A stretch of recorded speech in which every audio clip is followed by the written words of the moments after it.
Bonjour, je suis ravie de vous retrouver sur cette nouvelle vidéo. Je suis Frédérique Siboulin, énergéticienne et coach en développement personnel.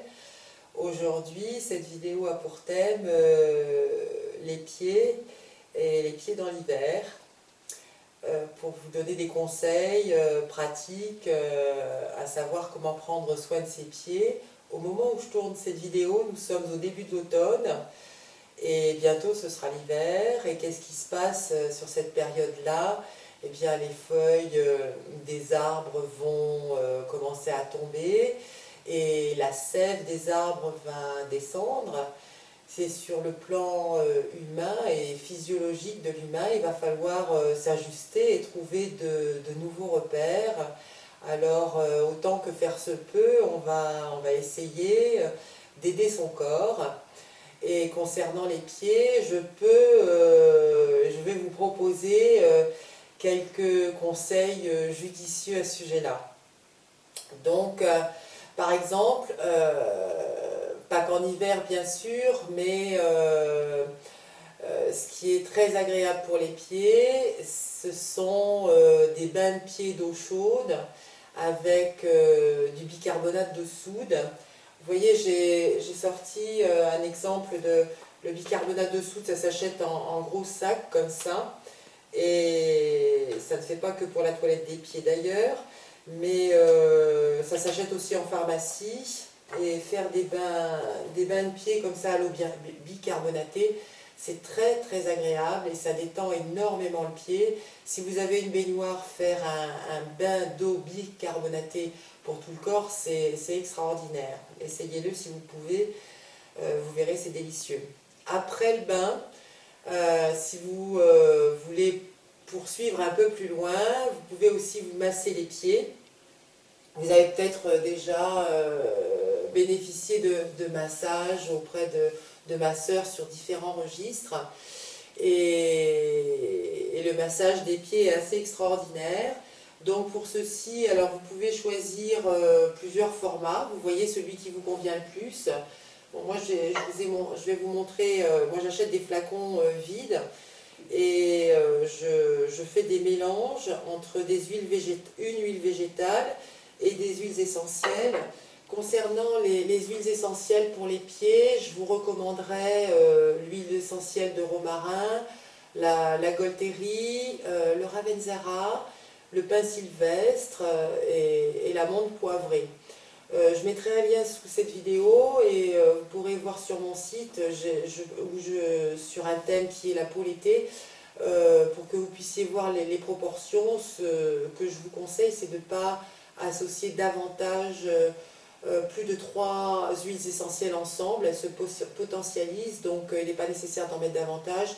Puis il faut aller doucement avec les huiles essentielles parce qu'elles ont un pouvoir assez puissant. Mais si votre pied a à l'hiver besoin d'être chauffé, ça c'est bien. Pour les massages aussi, ce qu'on va avoir d'excellent, c'est d'utiliser, alors maintenant il est vendu et mis en avant sur le marché pour la toilette du bébé, mais enfin c'est un produit qui est depuis l'aune des temps de la pharmacie. C'est le liniment oléocalcaire, et j'ai choisi celui-ci parce que c'est le liniment oléocalcaire de la Copper. La Copper, c'est un laboratoire pharmaceutique, Copper, C2OPER,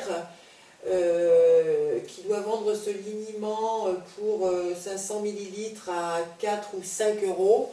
Après, dès lors qu'on a un laboratoire qui a des actions et tout ça, machin, ça va du double au triple, voire au quadruple du prix. C'est la formule de base. Le liniment oléocalcaire, bon, ben, c'est juste de l'huile d'olive, de l'eau de chaux et du stéarate de glycol. Donc voilà. Soyez militant peut-être, si ça vous intéresse, celui-ci est très intéressant. Donc voilà, pour la toilette du pied, le bain de pied à l'eau bicarbonatée, une huile végétale associée à des huiles essentielles si vous voulez, et ou les masser avec du liniment oléocalcaire.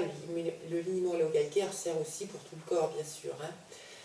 Voilà pour ce qui est du soin et de la toilette. Je vais maintenant vous montrer des choses que j'ai découvertes à travers le yoga. Ce sont des postures de yoga qui sont absolument extraordinaires. Attention, je bouge. Donc, la première position pour les pieds pour le yoga, vous voyez, vous vous mettez à genoux comme ça, et vous retournez bien vos orteils, vous vous asseyez dessus, et là vous allez étirer et détendre votre pied. Ça s'appelle une posture de yoga, et vous pouvez la tenir au plus. Essayez 1 minute déjà au début.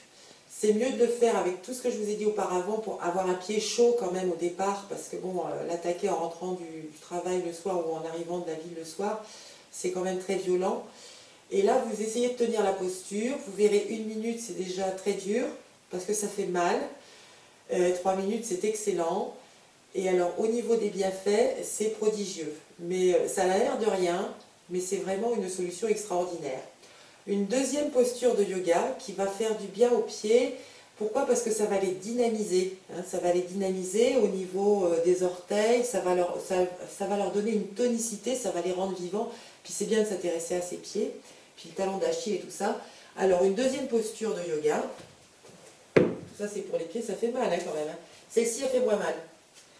Là, vous vous mettez sur une brique. Hop, vous voyez, vous vous mettez en équilibre comme ça. Vous avez les jambes bien tendues. Et vous pouvez en plus vous baisser comme ça. Celle-ci, elle fait pas mal, mais ça tend bien partout. Et ça donne de la vitalité dans le corps et pour les pieds. C'est extraordinaire. Ne vous en privez pas surtout. Vous allez voir que vous allez vous faire du bien. Donc voilà pour les deux postures. Ensuite, hop, je reviens vers vous. Ensuite, bon, l'hiver, il fait froid. Et les pieds, on les protège parce que, bon, des sandales et puis d'avoir été à marcher pieds nus, enfin moi j'adore marcher pieds nus, c'est extraordinaire.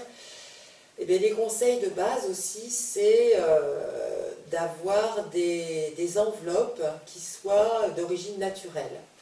C'est-à-dire privilégier des chaussettes en laine ou des chaussettes encore mieux en mérinos. Et puis aussi isoler le pied. Alors je vous ai sorti mon attirail. C'est-à-dire pour les chaussures fines de ville, parce qu'on ne peut pas tous avoir des chaussures, des surfeurs, là vous voyez, avec la moumoute et tout ça et tout, puis bon, au niveau esthétique, ça passe pas partout.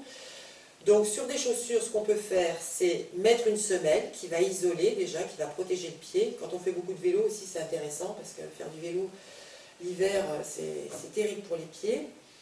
Et puis, le conseil que je vais donner aussi, c'est de doubler les chaussettes. Donc si on double les chaussettes, il va falloir qu'elles soient 1 en laine et 2 très fines. Et pour les filles, par exemple, mettre des chaussettes ultra fines. Vous voyez, moi j'ai trouvé des petites chaussettes toutes fines pour mettre sous mes collants. Je mets le collant par-dessus, j'ai 2 couches plus mes semelles isolantes, c'est extraordinaire. Et puis alors après, le nec plus ultra pour la maison le soir, je vous sors mes petites choses intimes.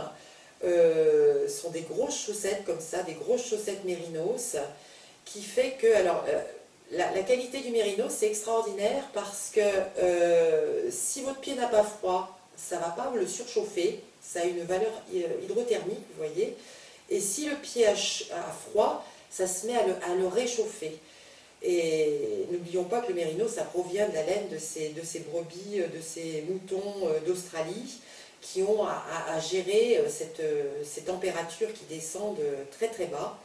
Et ça, c'est franchement extraordinaire. Et la chance qu'on a, c'est que depuis quelques années, on en trouve de plus en plus sur le marché, sur les produits pour les randonneurs, les maillots par exemple, et tout ça. Et pour les chaussettes et les gants, on en trouve de plus en plus. Donc je vous invite à être attentif sur les produits que vous achetez pour couvrir et envelopper vos pieds. Voilà ce que j'avais à vous dire, en espérant que ça vous fera passer un bon hiver, que ça dépassera vos douleurs de pieds si vous en aviez. Moi j'en avais, et avec tout ça, eh bien, je n'en ai plus. Vive le yoga, vive les bains de pieds au bicarbonate et vive le mérinos.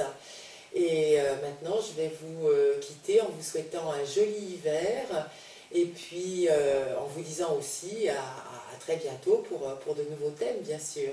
Merci, au revoir.